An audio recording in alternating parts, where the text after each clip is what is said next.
So guess what? This is a black lesbian immigrant female who's gonna make your stomach turn right now. It's nice. It's nice that a white person, a white straight heterosexual, isn't doing it. Now we get someone who checks 4 different woke boxes, and takes the edge off a little bit. It does. It really does. So she's about to compare. Wait till you see. Well, maybe I don't want to tip it. Let's just play it for you, and hold on to your because here it comes. Doesn't Biden think the anti-Israel protesters in this country are extremists? What I can say is what we've been very clear about this. When it comes to anti-Semitism, there is no place. We have to make sure that we speak against it very loud and be very clear about that. Remember, what the president decided to, when the president decided to run for president, is what he saw in Charlottesville in 2017, when he saw neo-Nazis marching down the streets of Charlottesville. Right along Ukraine Nazis, maybe. I don't know. They had a sister march going on. But they did. The Nazis in Ukraine were... In fact, a lot of people from that march were sisters, moved to Ukraine. That's right. A lot of red pill Ukraine people. Fun fact, Karina, did you know that Arabs are also Semites?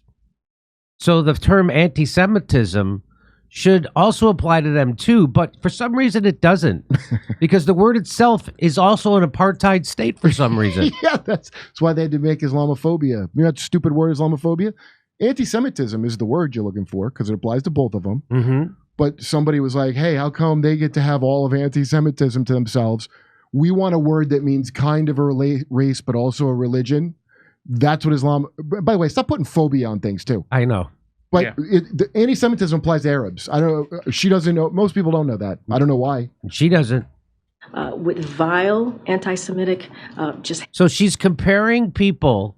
She's comparing pro-Palestinian protesters to the Charlottesville, what they used to call Nazis. Well, I think that's because the other blonde lesbian who brought it up.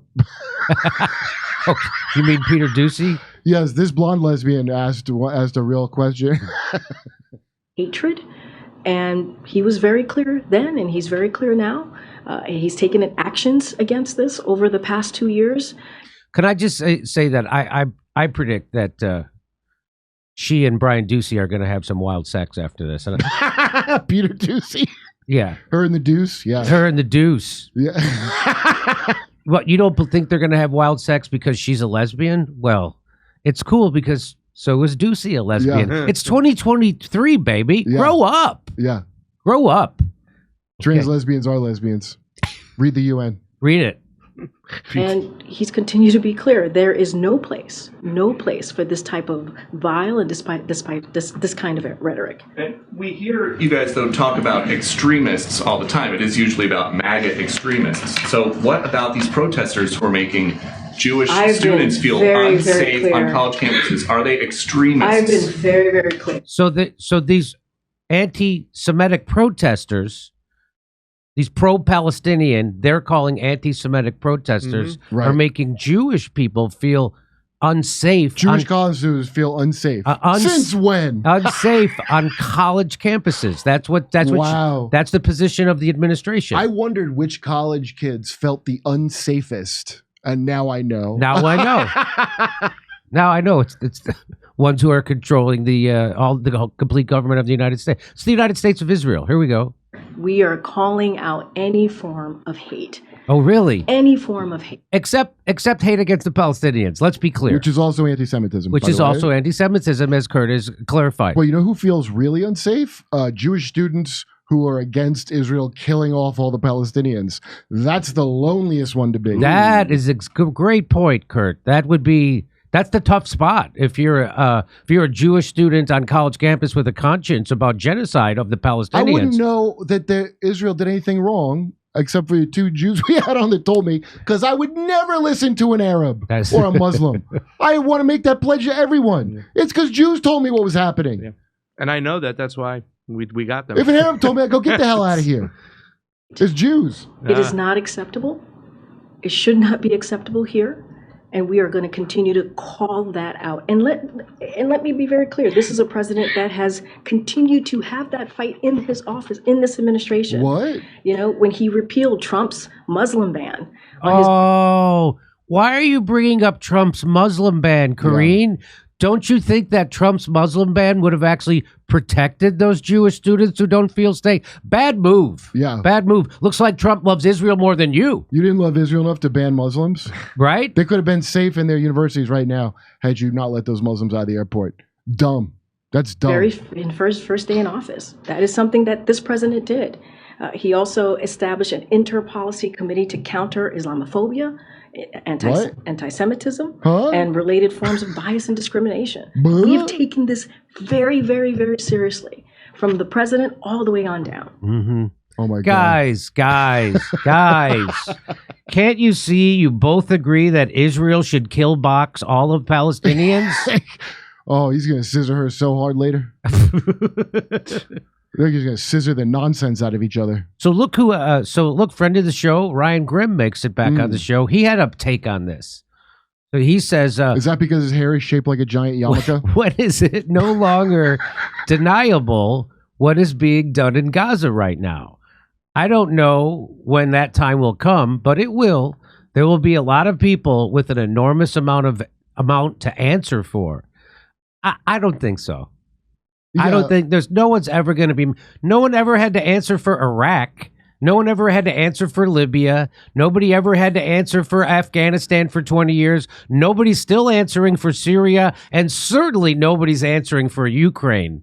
There's got to be. Does he mean to the Lord? I think he means to the Lord our God. On the great day of Armageddon that is surely coming? This idea that someone's ever going to be held accountable for being a warmonger and a genocider in the United States is just nuts. Andrew Jackson's still on the 20, isn't he? He was a better guy than the people now. He's actually one of the better. Is he on the 20? Yeah. Yeah. And bloody Andrew Jackson. And he wiped out the Native Americans. Yeah. Trail of Tears. So he goes on to say, so that's a very nice, that's like a wishful thinking. That's a bit of a virtue signal. To compare the people protesting that to Charlottesville is unhinged. Unhinged, like forcing the vote, I guess. It's very pro-Hamas, this statement over here, you know? Well, Ryan, he is right. But you got to look at it like football, you know. You know how Ryan likes to use the football analogies. Yeah, big football guy. Big football guy. Brian, it's the bottom of the 9th quarter. and a catcher with a shitty haircut is going to have to walk this touchdown. With his haircut in the shape of a helmet. So here he says, by the way, there were thousands of people who showed up to Charlottesville to take on the Nazis there. They put their bodies on the line, and one was murdered. I promise you, every one of those people wants a ceasefire and is horrified by the slaughter underway. So this is a good point. It is a good point. Did he just realize what country he lives in? I think he just woke up. He woke up from welcome, man. From a deep hair dye.